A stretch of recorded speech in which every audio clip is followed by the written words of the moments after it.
آپ کے لیے لے کر آیا ہوں قاری حنیف کی تقریر۔ اور کوئی فضیلت اگر سامنے نہ ہو، صرف اتنی سی بات کوئی کم نہیں۔ فرمایا حضور صلی اللہ علیہ وسلم نے، جو آدمی کسی کا روزہ افطار کرائے، لسی پلائے، پانی پلائے، کھجور کھلائے، کھانا کھلائے، روزہ دار کا روزہ قرضے کے افطار کرائے، اگلی بات کتنی اونچی ہے۔ ارشاد فرمایا مدنی کریم صلی اللہ علیہ وسلم نے، اللہ پاک اس کو میرے حوض سے پانی پلائے گا۔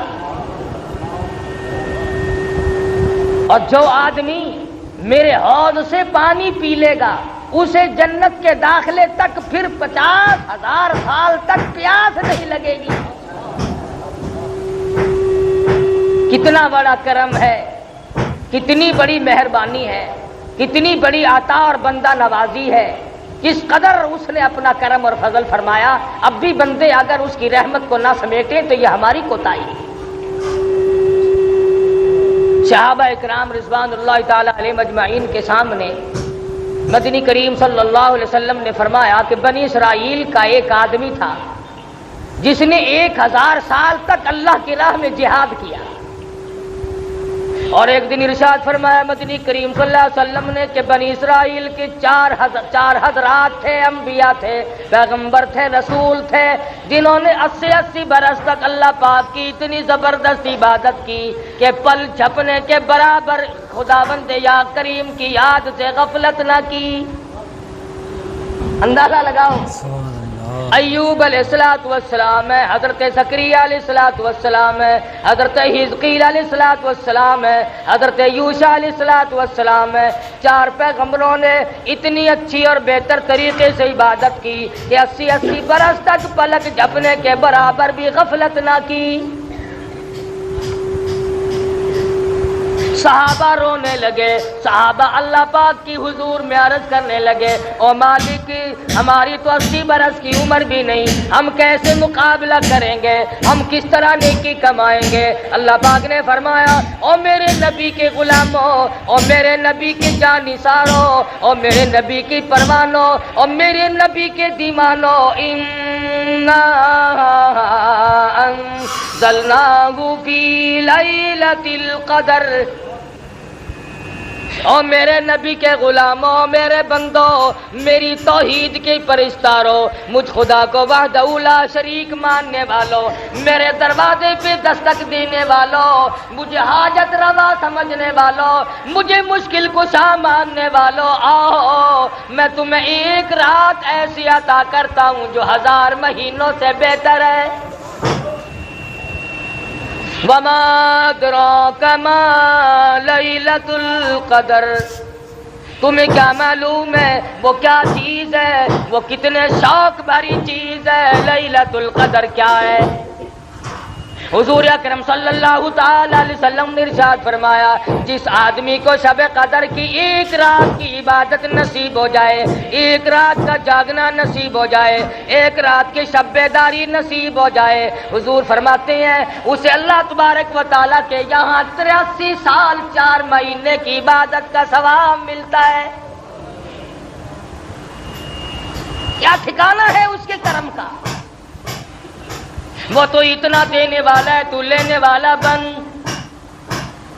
جوانی دی، دولت دی، اولاد دی، خوبصورت بیوی دی، عزت آبرو عطا فرمائی، صحت و تندرستی بخشی، ایمان کی دولت عطا فرمائی، کلمے کی دولت عطا فرمائی، قرآن کی دولت عطا فرمائی، امام الانبیاء محبوب کبریا حضرت محمد مصطفیٰ صلی اللہ تعالی علیہ وسلم کی رسالت اور ختم نبوت کی دولت عطا فرمائی۔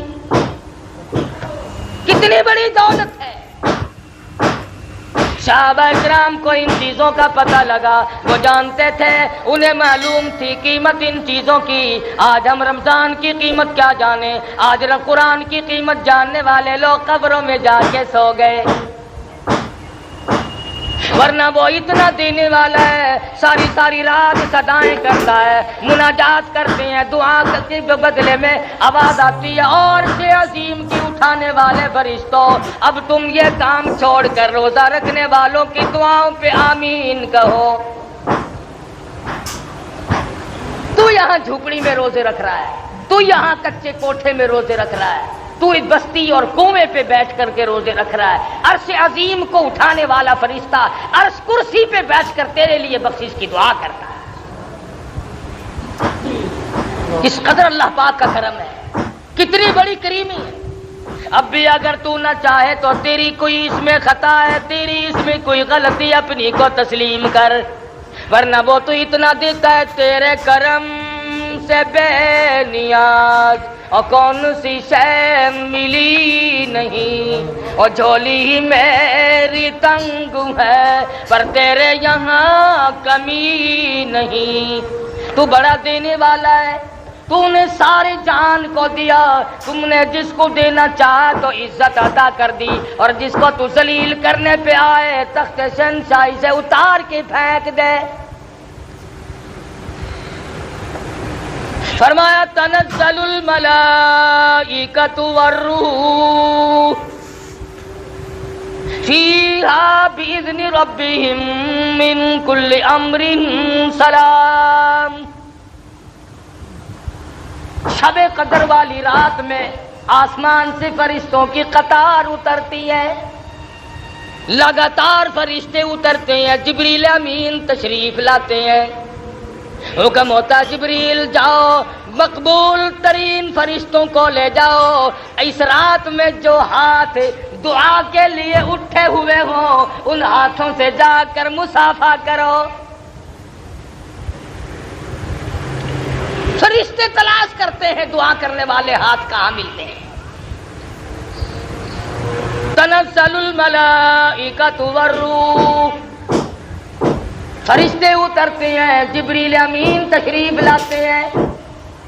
بعض علماء کا قول ہے فرشتوں کی ایک جماعت آتی ہے، بعض علماء نے لکھا ہے سیدنا عیسیٰ علیہ السلام اترتے ہیں، جاؤ امت محمد الرسول اللہ صلی اللہ علیہ وسلم کے اعمال دیکھ کے آؤ۔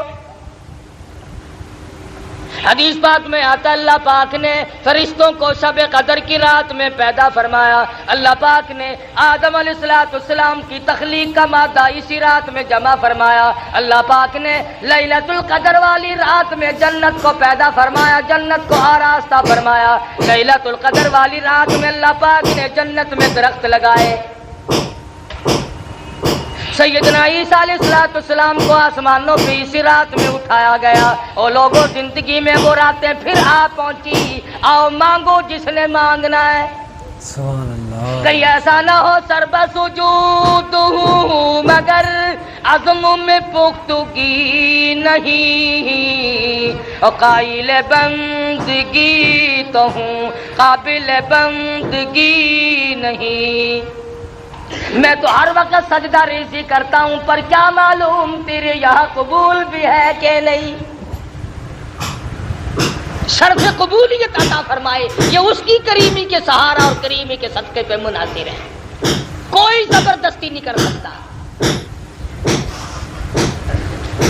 بات ہے دل میں خوف بسانے کی، آخر وہ لوگ بھی تو اس دنیا میں گزر کر کے چلے گئے جنہوں نے ساری ساری رات متھا مارا، ساری ساری رات شب بیداری کی، ساری ساری رات میں ایک منٹ بھی سو کے نہیں دیکھا۔ انہی لوگوں کے بارے میں قرآن کہتا ہے امن هو قانت آناء اللیل ساجدا وقائما یحذر الآخرۃ ویرجو رحمت ربی۔ فرمایا کمال ہے سر تیرا سجدے میں ہو، آسمان سے آواز آئے اور سجدہ کرنے والے مانگ کیا مانگتا ہے، لطف آ جائے، مزہ آ جاتا ہے، ایسا سجدہ کر جیسا سجدہ محمد مدنی صلی اللہ علیہ وسلم نے کیا، رو رو کے ساری رات سجدے میں گزار دی، بیت گئی رات۔ اور اسی لیے کہتا ہے کہ ہر آدمی پچھلی رات کی عبادت کو بڑا خاص دخل ہے. آدمی کی زبان ہو، خدا کا قرآن ہو، دل میں اللہ میاں کا دیا ہوا سوز و گداز ہو، خدا کی قسم تلاوت کرے، یوں معلوم ہوتا ہے کہ آسمانوں کے اوپر اڑ رہا. بات ہے دل میں خوف بسانے کی. یہ دن پھر شاید کس کو آئیں گے. آؤ اپنے گناہوں کی معافی مانگو. 11 مہینے جو گناہوں کے پہاڑ لگا دیے، دریا بہا دیے، زمین و آسمان کا خلا پر کر دیا، آج آنسو بہا کر اللہ کے حضور میں معافی مانگنے کا وقت آ گیا. ہم اپنی غلطی ماننے کو تیار نہیں. اگر کسی کو یوں کہہ دیں آپ کے روزہ نہیں رکھا، وہ بدماش آگے سے اکڑتا ہے، بکواس کرتا ہے. اسلام میں حکومت ہو، بکنے والے کا قتل کرنے کا حکم ہے، بادشاہ قتل کرے، کہ وہ شاعر اسلام کو بھونکتا کیوں ہے. مگر آپ گریز کریں، ایسے آدمی سے بات نہ کریں جو دین کی پرواہ نہ کرتا ہو. نام کے مسلمان بنے پھرتے ہو، کام کے مسلمان قبروں میں چلے گئے. آج تمہیں محمد مصطفیٰ صلی اللہ علیہ وسلم کی شکل سے پیار نہیں، صورت سے انس نہیں. فلمی ایکٹروں، فلمی ایکٹریسوں کی صورتوں کو تلاش کرتے ہو، بال ان کے ساتھ ملاتے ہو، شکل ملاتے ہو، کپڑے ملاتے ہو. تم نے کبھی یہ بھی سوچا کہ قیامت کے دن میں شہنشاہ کائنات کے دربار میں یہ منہ لے کر کیسے جاؤں گا؟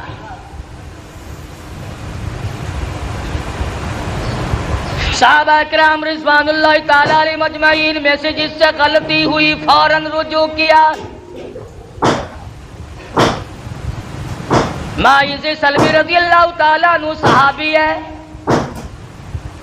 گناہ ہو گیا، زنا ہو گیا، خطا کر بیٹھا، کسی نے دیکھا نہیں، کسی نے پکڑا نہیں، کسی نے غیبت نہیں کی، شکایت نہیں ہوئی، گرفتاری کے وارنٹ نہیں آئے، گورنمنٹ محمد مصطفیٰ صلی اللہ علیہ وسلم کی پکڑ کر نہیں لے گئی. دربار رسالت میں حاضر ہوا، عرض کرنے لگا یا رسول اللہ میرے ماں باپ قربان ہو جائے، انی قد ہلکت، میں ہلاک ہو گیا، میں مارا گیا، میں گناہ کر بیٹھا.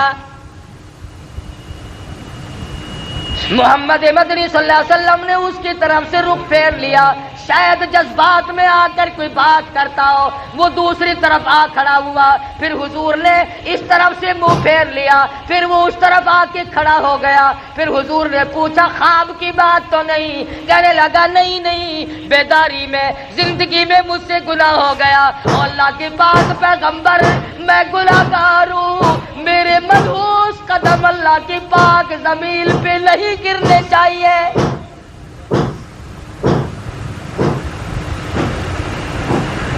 دربار رسالت میں کھڑا ہو کر اقرار کرتا ہے، اعتراف کرتا ہے اور کہتا ہے میں گناہگار ہوں، میں گناہ کر بیٹھا. یہ میری نگاہ اس جہان پہ نہیں پڑنی چاہیے، یہ میرے پیر اس زمین پہ نہیں پڑنے چاہیے، اس میرے پیٹ کو کوئی حق نہیں اس دنیا میں رہ کر کے غذا کھائے. صحابی رو رہا ہے. حضور اکرم صلی اللہ علیہ وسلم نے ارشاد فرمایا کہ اسے لے جاؤ مدینے سے باہر. کون سا مدینہ؟ خدا کی قسم جہاں کی ہوا نرالی ہے، جہاں کی شان نرالی ہے، عظمتیں نرالی ہیں.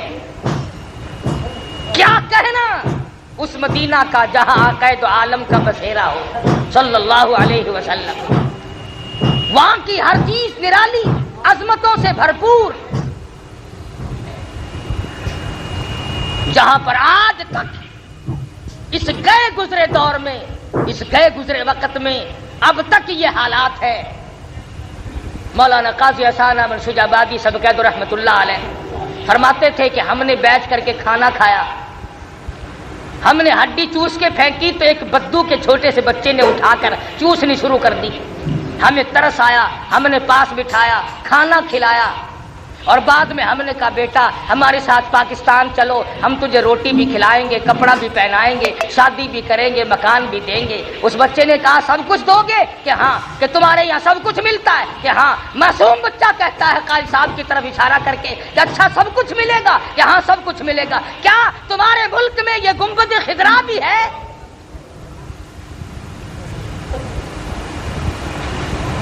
محمد مصطفیٰ صلی اللہ علیہ وسلم کا روضہ اقدس بھی ہے۔ قاضی صاحب مرحوم کی چیخ نکل گئی، فرمایا بیٹا اور سب کچھ ہے یہ نہیں۔ کہنے لگا مولانا لوگوں کی ہڈیاں چوسنا منظور ہے، تمہارے پھینکے ہوئے ٹکڑے کھا کے وقت گزارنا منظور ہے، پر مدینے کی گلیوں سے بے وفائی نہیں کرنی۔ آج لوگ مدینے والی سرکار سے غداری کر رہے ہیں، مدینے والے کے دین سے بے وفائی کر رہے ہیں، مدینے والے کے لائے ہوئے قرآن کے ساتھ بے ایمانی کر رہے ہیں۔ وہ تو مدینے کی گلیوں سے بے وفائی نہیں کرنا چاہتے ہیں۔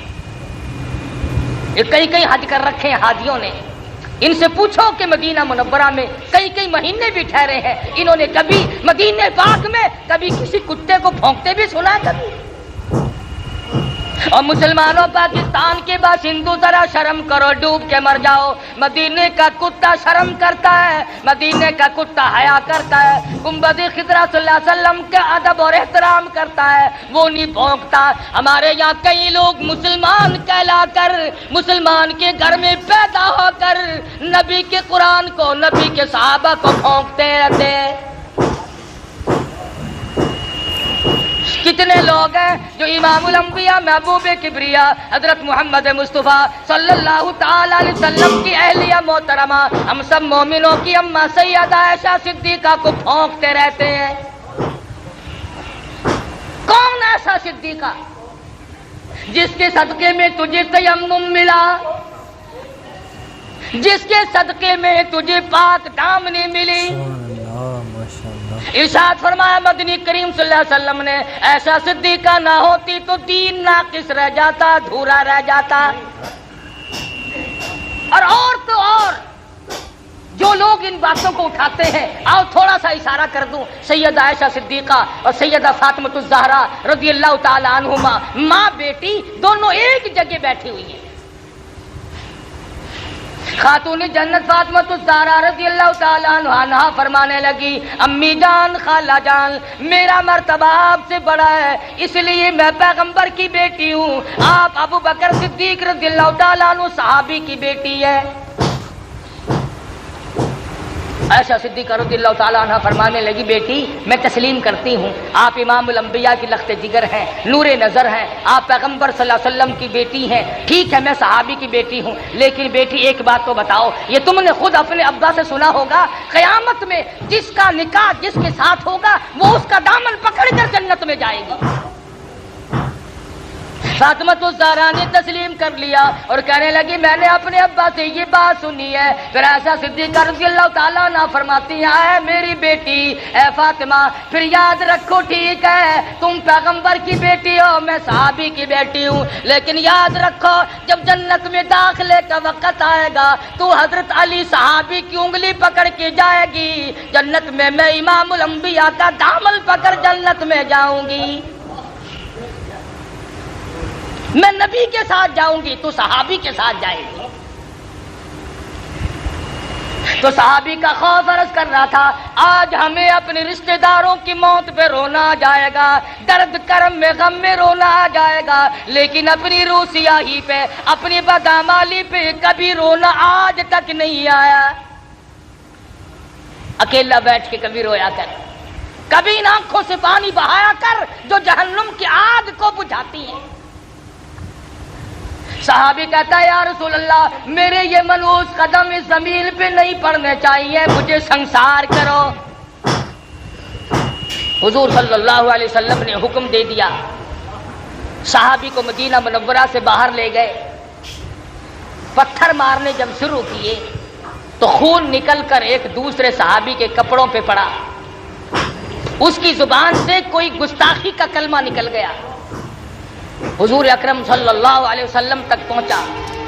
آپ نے فرمایا خبردار ماعز سلمی کو کچھ نہ کہو، آج اس نے وہ توبہ کی ہے، وہ کسی نے دیکھا نہیں، کسی نے پکڑا نہیں، کسی نے قانون نہیں لگایا، کسی نے شکایت نہیں کی، اللہ کے خوف سے ڈر کر، اللہ کے عذاب سے ڈر کر خدا کر اقرار کیا، توبہ کی. او لوگو ماعز سلمی نے آج وہ توبہ کی ہے، مدینے کی 12,000 کی آبادی پہ جنت واجب ہو گئی.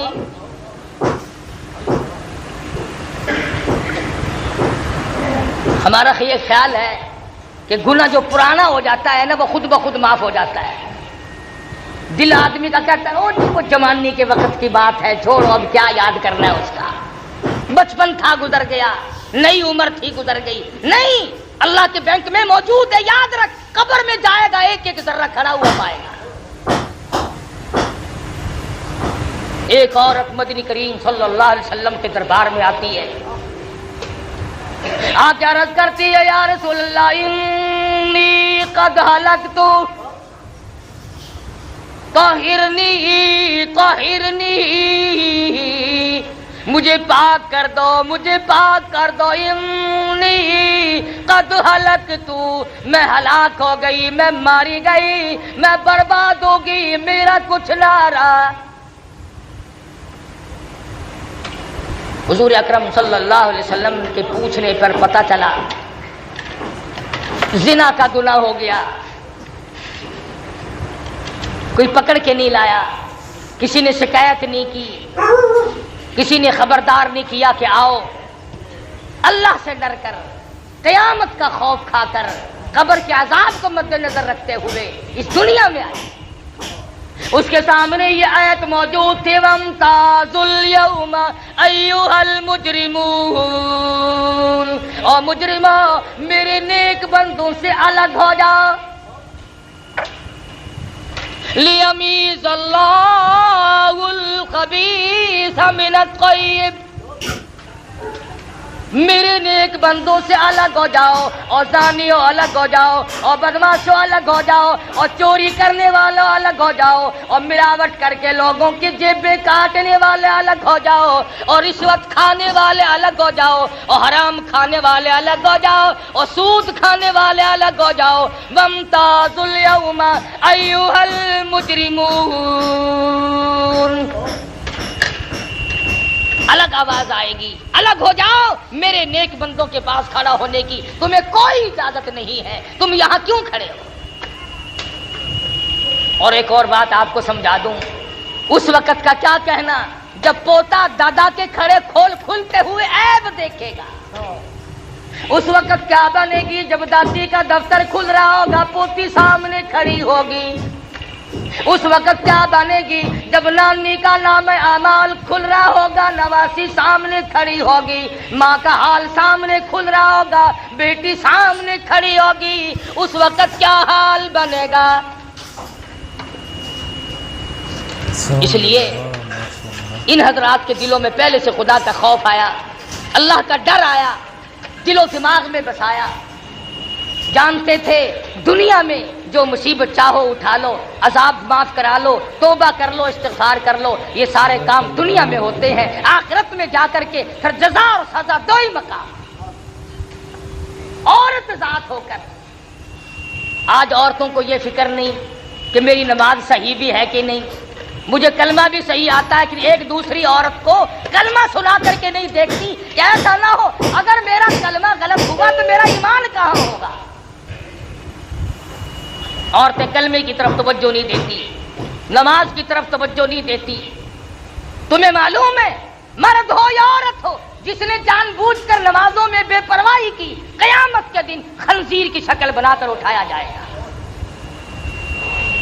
کچھ لوگ سوال کریں گے الہی یہ کون ہے؟ جواب ملے گا آخر الزمان پیغمبر کے بے نماز امتی ہیں. آج لوگ بے پرواہ بڑے پھرتے ہیں، شہری کھا کے سو گئے، فجر کی غائب کر دی، شام کو کھانے پہ لگے رہے، مغرب کی غائب کر دی. آپ کو معلوم ہے رمضان شریف میں جتنا نیکی کرنے پر ثواب زیادہ ملتا ہے، نماز قضا کرنے پر، روزہ چھوڑنے پر گناہ بھی اس سے ڈبل ملتا ہے. تو یہ صحابیہ ہے جو خوف خدا کھائے ہوئے ہے، رو رہی ہے، کہتی ہے طہرنی، مجھے پاک کر دو، انی قد ہلکت، میں ہلاک ہو گئی، میں ماری گئی۔ حضور اکرم سب کہو صلی اللہ علیہ وسلم نے پتہ لگایا، معلوم ہوا عورت پیٹ سے ہے، حمل سے ہے۔ فرمایا اگر تجھے سنسار کیا گیا تو تجھ کو اگر اسلامی سزا دی گئی تو یہ پیٹ میں جو بچہ ہے یہ بھی مر جائے گا، اس کے قتل کا کون ذمہ دار بنے گا؟ اور مسلمانوں، میرا تیرا سارے جہان کا، فرشتوں کا، پرندوں کا، آسمان والے فرشتوں کا، سب کا نبی اس بچے کے قتل سے ڈرتا ہے جو عورت کے پیٹ میں ہے۔ ہم اپنے ہاتھوں سے اپنے بھائیوں کو قتل کرنا ہے۔ یہ جا کے دیکھ لو، جیلیں بھری پڑی ہیں، ان میں ایک بھی کسی سکھ کا قاتل نہیں، ان میں ایک بھی کسی کراڑ کا قاتل نہیں، ان میں ایک بھی کسی ہندو کا اور غیر مسلم کا قاتل نہیں۔ کوئی ماں کا قاتل ہے، کوئی سگے بھائی کا قاتل ہے، کوئی چچا کا قاتل ہے، کوئی بھائی کا قاتل ہے، کوئی باپ کا قاتل ہے، کوئی بیٹے کا قاتل ہے۔ یہ مسلمان ہے۔ مدنی کریم صلی اللہ تعالی علیہ وسلم نے ارشاد فرمایا، آدمی مسلمان جب مسلمان کی طرف ہتھیار اٹھاتا ہے فوراً ایمان اس کا رخصت ہو جاتا ہے۔ کہاں ہیں وہ لوگ جو کلمہ پڑھا کرتے تھے، جو پرواہ کیا کرتے تھے؟ اب یہ عورت ہے، رو رہی دربار رسالت میں، اور سرکار دو جہاں حضرت محمد الرسول اللہ صلی اللہ علیہ وسلم اس بچے کے قتل سے ڈرتے ہیں جو بچہ پیٹ میں ہے۔ کئی دائیاں کاروبار بنا کے بیٹھ جاتی ہیں کہ چلو پیسے ڈبل ملیں گے، ہم ناجائز حمل نکالتے رہیں تو کیا حرج ہے۔ خدا کی قسم، جتنے اسقاط کرو گے اتنے قتل نام اعمال میں لکھے جائیں گے۔ جو ڈاکٹر ایسا کرتا ہے، جو لیڈی ڈاکٹر ایسا کرتی ہے، وہ قاتل ہے، عوام کا، قوم کا، اسلام کا، ایمان کا، وہ قاتل ہے۔ مدنی کریم صلی اللہ علیہ وسلم نے فرمایا، مائی ہم سزا تو فوراً دے دیتے ہیں، مگر یہ جو پیٹ میں بچہ ہے اس کے قتل کا میں ذمہ وار نہیں بن سکتا۔ صحابی کہتا ہے حضور کا رنگ پیلا پڑ گیا، ڈر گئے، خوف کھا گئے، میں حمل والے بچے کو بھی قتل نہیں کر سکتا۔ جاؤ، جب یہ بچہ پیدا ہو جائے گا پھر آنا، پھر تمہیں سزا دی جائے گی اسلام کے مطابق۔ چنانچہ عورت گئی، مدت مقررہ وقت پر جب بچہ پیدا ہو گیا، جھولی میں پھر بھی کوئی دائی مقرر نہیں کی، کوئی دائی مقرر نہیں کی کہ پکڑ کے لانا جب بچہ پیدا ہو جائے، خود بخود جھولی میں اپنے بچے کو اٹھا کر دربار رسالت میں آ گئی، عرض کرنے لگی یا رسول اللہ طہرنی، اب میری زندگی تلخ ہو گئی ہے، اب یہ میرے ملوث قدم اس زمین پہ نہیں پڑنے چاہیے، خدا کے لیے مجھے سزا دو، خداوند کریم کے دربار کی سزا سے مجھے بچا دو، انی قد ہلکت۔ فرمایا اسے کون دودھ پلائے گا؟ تو اسے لے جا، جب یہ روٹی کھانے لگے گا جب تجھے سزا دے۔ اب بھی کوئی آدمی مقرر نہیں کیا، کوئی محکمہ مقرر نہیں کیا کہ جب بچہ روٹی کھانے لگے تو پکڑ کے لانا۔ 6 مہینے کے بعد بچے کے ہاتھ میں روٹی کا ٹکڑا دیتی ہے، پیدل چلاتی ہے، انگلی پکڑ کر دربار رسالت حضرت محمد الرسول اللہ صلی اللہ علیہ وسلم میں حاضر ہوتی ہے اور کہتی یا رسول اللہ آج واپس نہیں جاؤں، اب مجھے اپنی زندگی اچھی نہیں لگتی، گناہگار آدمی کے قدم اس زمین پہ نہیں پڑنے چاہیے، سیاکاروں گناہگاروں مجھ پر اسلام کی حد جاری کرو، مجھ پر اسلام کا قانون نافذ کرو۔ یہ بچہ دیکھ لو آپ کے سامنے روٹی کھانے لگ گیا ہے، حد جاری کی گئی۔ تو بھی اپنے کبھی گناہوں کو یاد کر کے کم سے کم، اب تجھے مارنے والا تو کوئی نہیں، نہ اسلام کی حکومت ہے، نہ تجھ پر سزا جاری ہو سکتی ہے۔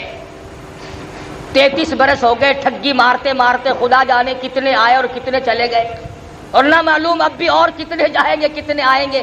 تسلی ہو گئی، قرآن خدا کا نہیں آتا، اب تسلی ہوگی، 33 سال کے بعد اطمینان ہو گیا، یقین ہو گیا کہ اب یہود کا قانون آئے گا، انگریز کا قانون آئے گا، امریکہ کا قانون آئے گا، چائنا کا قانون آئے گا، محمد مصطفیٰ صلی اللہ علیہ وسلم کا قانون نہیں آئے گا۔ اس لیے اگر سرکار مدینہ کا قانون آتا ہے تو افسر پہلے زد میں آتا ہے،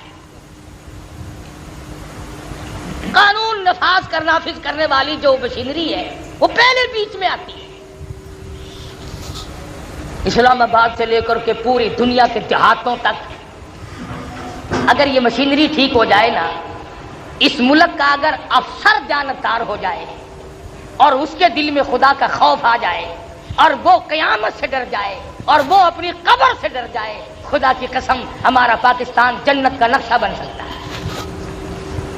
بات صرف یوں بگڑی کہ ہم اپنے آپ کو بدلنے کے لیے تیار نہیں، ہم مسلمان بن کے مرنے کے لیے تیار نہیں۔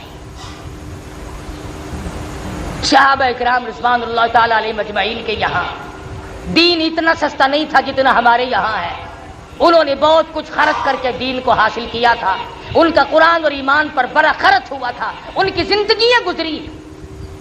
صحابہ اکرام مرد تو مرد رہے، عورتوں نے کمال کر دیا، رمضان کے روزے رکھتی تھی، محنت مزدوری بھی کرتی تھی۔ اندازہ لگاؤ، حضور کی سگی سالی ہے اسماء بنت ابو بکر رضی اللہ تعالیٰ عنہ ہے، حضرت زبیر کی اہلیہ عبداللہ بن زبیر کی امی جان ہے۔ غربت اتنی ہے، سارا دن کھجوروں کی گٹھلیاں اکٹھی کرتی ہے، تلاش کرتی ہے، شام کو ہاون دستے میں کوٹ کر پانی میں گول کر پی جاتی ہے، رات کو مصلی پہ کھڑی ہو کر ساری رات خدا کا قرآن پڑھتی ہے۔ کہاں ہیں آج ایسے لوگ؟ امام شافعی سب کہہ دو رحمت اللہ علیہ اپنی بیٹی کو فرمانے لگے، بیٹی او میری دھی، تیری نظر خراب ہو گئی، تیری آنکھیں چمجا گئیں، کچھ دیر سویا کر، آرام کر لیا کر، تو جاگتی رہتی ہے۔ رو کے عرض کرنے لگی، میرے ابا جان کیا بتاؤں، نیند آتی ہے، بستر پہ لیٹ جاتی ہوں، آنکھ لگنے کو ہوتی ہے، اچانک میرے دل میں یہ خیال آ جاتا ہے، شافی کی بیٹی تم نے بستر سنبھال لیا، صبح تیری نامعلوم زمین کے اوپر ہوگی یا لاکھوں من مٹی کے نیچے ہوگی، سبحان اللہ، ماشاءاللہ، کیا معلوم کل قبر میں صبح ہوگی یا دنیا میں صبح ہوگی۔ فرماتی ہیں جب یہ خیال آتا ہے پھر اٹھتی ہوں، مصلی پہ کھڑی ہو کر خدا کا قرآن پڑھتی ہوں۔ آج ان مردوں سے اللہ کا قرآن چھن گیا، تلاوت کی توفیق نہیں رہی، عورتوں کو توفیق نہیں رہی۔ اور جسے ایک سپارہ آتا ہے اگر وہ ایک سپارہ روز پڑھے تو 30 پارے 30 دن میں نہ ہو جائیں گے۔ خدا کے قرآن کا دیکھنا بھی ثواب ہے، سننا بھی ثواب ہے، پڑھنا بھی ثواب ہے، عمل کرنا بھی ثواب ہے، اس کا حاصل کرنا بھی ثواب ہے۔ حدیث پاک میں آتا ہے اگر کوئی آدمی قرآن کریم سیکھنا شروع کر دے اور 4 آیتیں سیکھی، موت آ گئی، حضور پاک صلی اللہ علیہ وسلم نے فرمایا قبر میں فرشتے اس کو خدا کا قرآن پڑھاتے ہیں۔ تو نیکیوں کا وقت ہے، آخری ہفتہ شروع ہو رہا ہے اب۔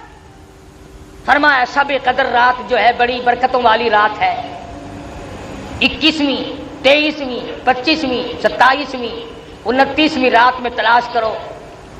ایک دوسری حدیث میں فرمایا نبی کریم صلی اللہ علیہ وسلم نے 20 اور 22 اور 24 اور 26 اور 28ویں رات میں تلاش کرو۔ جس کو 10 رات کا جاگنا نصیب ہو جائے، فرمایا 832 برس 4 مہینے جاگ کر عبادت کرنے کا ثواب مل جاتا ہے۔ 10 راتوں کے جاگنے میں، مگر کون جاگے؟ مغرب کے بعد 2 نفل پڑھنے مشکل ہو جاتے ہیں۔ آج کل تو لوگ تراویح سویرے پڑھتے ہیں جیسے اللہ پر احسان کرتے ہیں کہ ابھی وقت ہوا نہیں، پہلے اذان دے دیتا ہے ملا خدا کی نماز نہیں پڑھاتا، لوگوں کی نماز پڑھاتا ہے۔ ابھی وقت نہیں ہوا پہلے اذان دے دیتا ہے۔ اور پھر جتنے لوگ کہتے ہیں آج تو کچھ ڈھیلا چلا ہمارا مولوی صاحب، انہوں نے کہا اچھا کل دیکھنا پھر تیز گام بن جاؤں گا، لوگوں کی نماز پڑھاتا ہے۔ سجدہ صحیح کر، رکوع صحیح کر، اتحیات میں درود شریف صحیح پڑھ، دعا پڑھ، بیچ میں 4 رکعت کے بعد دعائیہ کلمات پڑھ، شاید یہ آخری رمضان ہو، چکر بازی نہ کر، پھر معلوم نہیں کس کو ملے گا اور کس کو نہیں۔ سحری کے وقت میں جب اٹھتے ہو 2 4 6 8 رکعتیں اگر تھوڑا سا نکال کر وقت پڑھ لو، کتنا بڑا اجر ہے۔ فرمایا وہ تاریکی وہ تنہائی، وہ تاریکی وہ تنہائی، وہ پچھلی رات کا عالم، وہ تاریکی وہ تنہائی، وہ پچھلی رات کا عالم، نہ جانے پھر صدائی کہاں سے میرے کھوئے ہوئے دل کی ادائے رس۔ بڑے مزے ہیں، رات کو تو 2 رکعت پڑھ کے تو دے۔ اور کبھی ایسا ہوتا ہے کہ تڑپتی دل اللہ کے حضور میں تو ہو اور تیرا پروردگار ہو، اس کا خزانہ ہو اور تیری جھولی ہے، مانگ اللہ سے جو کچھ مانگنا ہے۔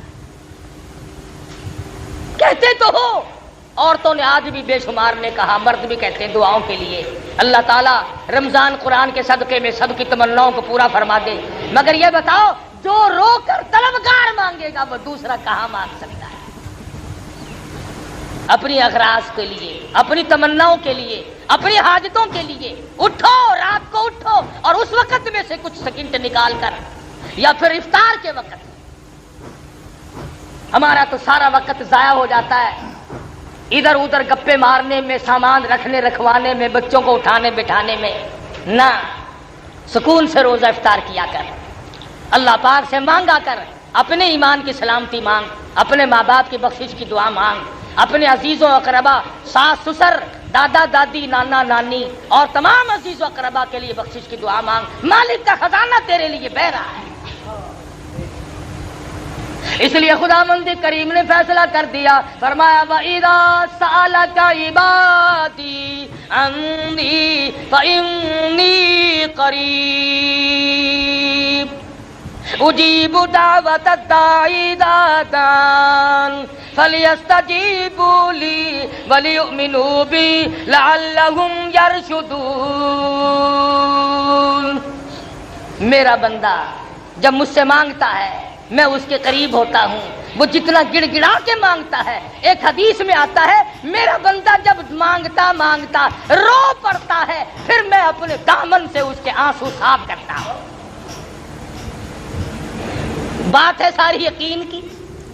اگر مدنی کریم صلی اللہ علیہ وسلم کی زبان پہ یقین آ جائے، اللہ کے قرآن پہ یقین آ جائے، نبی کے فرمان پہ یقین آ جائے تو یہ ساری باتیں حل ہو سکتی ہیں۔ ورنہ رمضان اور قرآن غیر کا کیا لگتا ہے؟ ہزاروں مرتبہ آئے گا، ہزاروں مرتبہ چلا جائے گا۔ ایک ایک سیکنڈ کی قدر کرو، ایک ایک رات کی قدر کرو، ایک ایک دن کی قدر کرو، ایک ایک گھنٹے کی قدر کرو۔ خدا کی قسم روزے دار کے منہ سے قیامت کے دن جو خوشبو آئے گی، غیر روزہ دار سر پٹک پٹک تباہی کر لے۔ یقین جانیے میدان حشر میں اللہ پاک اس گھبراہٹ والے دن میں جب روزے داروں کی مہمان نوازی کرے گا، خدا بند کریم جب دعوت کھلائیں گے دوسرے لوگ رو رو کے مر جائیں گے۔ 20ویں روزے سے اعتکاف کا وقت آ رہا ہے۔ عورتیں اپنی گھر کی کوٹڑی میں یا مکان کے کسی کونے میں اعتکاف کر سکتی ہیں۔ فالتو بات کرنا، گھر کا کام کاج کرنا جائز نہیں۔ رات دن تلاوت کرے، درود شریف پڑھے، استغفار کرے، ہر وقت اسی جگہ سویا کرے۔ عورتیں بھی اعتکاف کر سکتی ہیں۔ مرد اگر مسجد میں اعتکاف کریں بہت بڑا ثواب ہے۔ جامع مسجد میں اعتکاف کرے گا تو 500 اعتکاف کا ثواب ملے گا۔ معتکف کے بارے میں حضور اکرم صلی اللہ علیہ وسلم نے فرمایا کہ اللہ پاک یوں فرماتے ہیں کہ جو میرے دربار میں بیٹھ گیا وہ میرا بن گیا، میں اس کا بن گیا۔ فرمایا وہ میرا مہمان ہے، میں اس کا میزبان ہوں، اور مہمان کی فرمائش کو میزبان کبھی موڑا نہیں کرتا۔ اس لیے اعتکاف کا بہت بڑا ثواب ہے، اللہ پاک کے یہاں بہت بڑا اجر ہے۔ مسجد میں مرد بیٹھے 20ویں روزے کی عصر کی نماز کے فوراً بعد بیٹھ جائیں، اور جب تک عید کا چاند نظر آئے وہ مسجد میں رہیں، پیشاب پخانے کے لیے جا سکتے ہیں، کلام نہ کریں، باہر مسجد سے نکل کر کسی سے بات نہ کریں، تلاوت کریں، اللہ اللہ کریں، نیند آ جائے سو جائے اور ورد وظیفہ پڑھتے رہیں، بہت بڑا اجر و ثواب ملتا ہے۔ تو یہ چند باتیں میں نے آپ کے سامنے اس لیے رکھی کہ مدنی کریم صلی اللہ علیہ وسلم کے ارشاد کے مطابق فرمایا قدردانوں کے لیے تو ایک بات اور ایک حدیث کافی ہے کہ رمضان کے مہینے میں اللہ کے قرآن کا نزول ہوا، لوح محفوظ سے آسمان دنیا پہ خدا کا قرآن آیا۔ کون سا قرآن؟ جو قبر میں کام آئے، حشر میں کام آئے، پلسرات پہ کام آئے، جنت میں داخلے کے وقت کام آئے، جہنم سے نجات کے وقت کام آئے۔ محمد مصطفیٰ صلی اللہ علیہ وسلم کے حوض کوثر کا پانی جس کے صدقے میں ملے وہ اللہ کا قرآن ہے، اس کی تلاوت کرو، محبت سے سنو، محبت سے پڑھو۔ اللہ پاک مجھے اور آپ کو عمل کی توفیق عطا فرمائے۔ خداوند کریم نے ہم پر یہ فضل فرمایا ہے کہ ہم زندہ اور جاگتے ہوئے اور تندرست اس مہینے میں اور جمعے کے دن میں بیٹھے ہیں، موجود ہیں۔ اللہ کچھ کمانے کی توفیق عطا فرمائے۔ آپ لوگ اگر اس جمعے میں رمضان کے مہینے میں یہ اپنے دل کے اندر توبہ کر لیں کہ میں اپنی نماز کبھی قضا نہیں کروں گا، بہت ممکن ہے رمضان قرآن کے صدقے میں اللہ تجھے توبہ کی پکی کرنے کی توفیق عطا فرما دے۔ ارشاد گرامی امام الانبیاء محبوب کبریا حضرت محمد مصطفیٰ صلی اللہ علیہ وسلم کا فرماتے ہیں کہ اللہ پاک آخری رمضان کی رات میں فرشتوں کو جمع کر کے فرماتے ہیں اے فرشتوں، ان لوگوں نے روزے بھی رکھے، تراویحیں بھی پڑھی، قرآن مجید کی تلاوت بھی کی، اب ان کو کیا ملنا چاہیے؟ فرشتے عرض کریں گے الہ العالمین، جب مزدور اپنی مزدوری کا پورا کام کر چکے وہ اپنی مزدوری کا حق رکھتا ہے۔ اللہ پاک فرمائیں گے فرشتوں مجھے اپنی کبریائی کی قسم، مجھے اپنی الوہیت کی قسم، مجھے اپنی عزت کی قسم، مجھے اپنے جلال کی قسم، مجھے اپنی شان کبریائی کی قسم، تم گواہ ہو جاؤ میں نے ان لوگوں کو معاف کر دیا۔ اللہ پاک کی مغفرت عامہ کا دریائے کرم بہتا ہے۔ آج بھی اگر کوئی محروم ہے تو پھر اس نے تو محروم ہی رہنا ہے، اس کے مقدر کھوٹے، اس نے اپنے اعمال کو اتنا کھوٹا کر لیا کہ عام میں دریائے عام بہا، دریائے کرم خداوند ذوالجلال کا بہا، پھر بھی قطرہ نصیب نہیں ہو سکا تو اور کم ملے گا۔ اور یہ ساری چیزیں قدردانی کی ہیں۔ جب مسلمان قرآن کریم کی قدردانی کیا کرتے تھے تو ان کے یقین اور نظریات کچھ اور تھے۔ مسلمان کا یہ یقین تھا کہ قرآن کریم کا ایک ایک لفظ حق ہے، سچ ہے، پک ہے۔ کیوں؟ اس لیے کہ اس نے تو جس نے قرآن مجید ہاتھ میں اٹھایا اور سورۃ فاتحہ کی تلاوت کی اور الف لام میم کے بعد وہ جب پڑھنے لگا تو قرآن مجید نے خود کہا اور میرے تلاوت کرنے والے پڑھنے والے ذالک الکتاب لا ریب فیہ، دل میں یقین کے ساتھ میری تلاوت نہ کرنا، کچا یقین رکھتے ہوئے میری تلاوت کرنے کی کوشش نہ کرنا۔ لا ریب فیہ، یہ وہ کتاب ہے جس کے آئین میں، جس کے قانون میں، جس کے احکام میں ذرہ برابر بھی شک کی گنجائش نہیں۔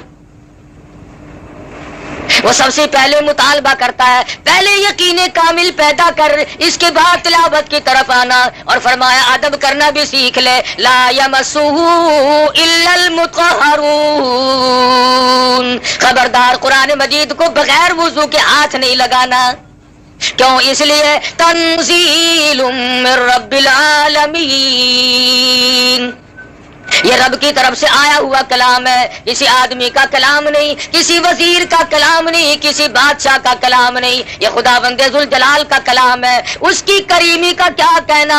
ارے رمضان المبارک میں اتنی رحمت عامہ کا دریائے کرم بہایا گیا، فرمایا اے میرے بندے تو مانگ کیا مانگتا ہے؟ صحابہ کہتے ہیں کہ صبح سے لے کر شام ہو جاتی تھی اور رات سے صبح سے لے کر شام ہو جاتی تھی اور شام سے صبح آ جایا کرتی تھی، لیکن صحابہ کرام اس قدر اللہ پاک سے مانگتے تھے، ان کی آنکھ کا مانگتے مانگتے آنسو خشک نہیں ہوا کرتا تھا۔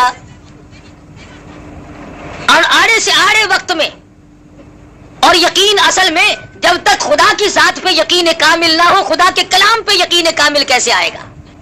اس کی ذات پہ یقین کامل پیدا ہونا یہ شرط ہے، لا بدی امر ہے۔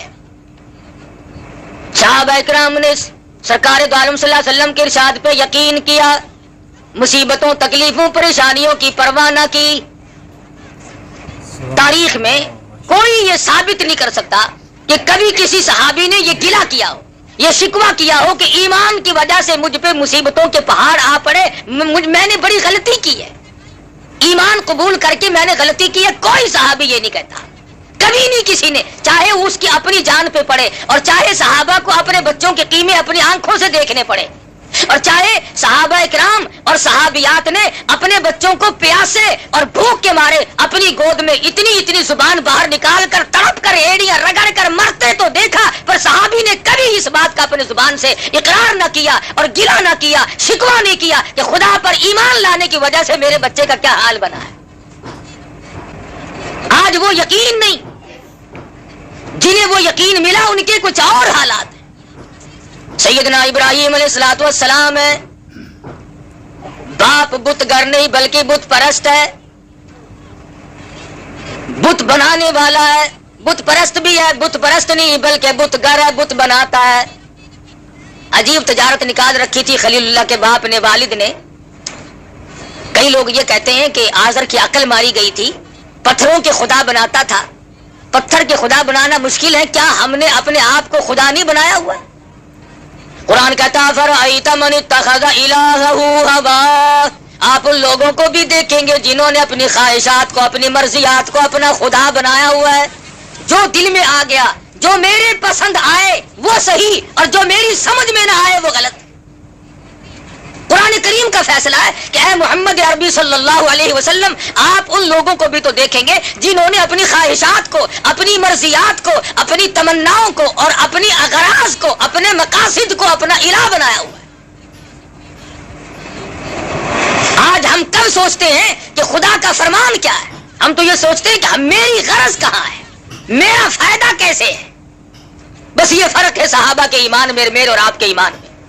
صحابہ یہ کہتے تھے میری جان بچے یا نہ بچے، ایمان بچے۔ ہم کہتے ہیں کارخانہ لگے، بنگلہ بنے، کوٹھی تیار ہو، ایمان کا بیڑا غرق ہوتا ہے تو ہو جائے۔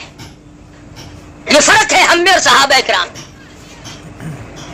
ابراہیم علیہ السلام کا والد بت بناتا ہے پتھر کے، اور ہم نے اپنے آپ کو بت بنایا ہوا ہے۔ جب اللہ تبارک و تعالیٰ کی ذات و صفات میں کوئی شرک کرتا ہے، اس کی عقل کا دیوالیہ نکل جاتا ہے، دیوالیہ نکل جاتا ہے۔ ابراہیم علیہ السلام کے سر پہ ٹوکرے میں پتھروں کی بت بنا کر کے رکھ دیتا، جا میرے بیٹے خداؤں کو بیچ کے آ، معبودوں کو بیچ کے آ۔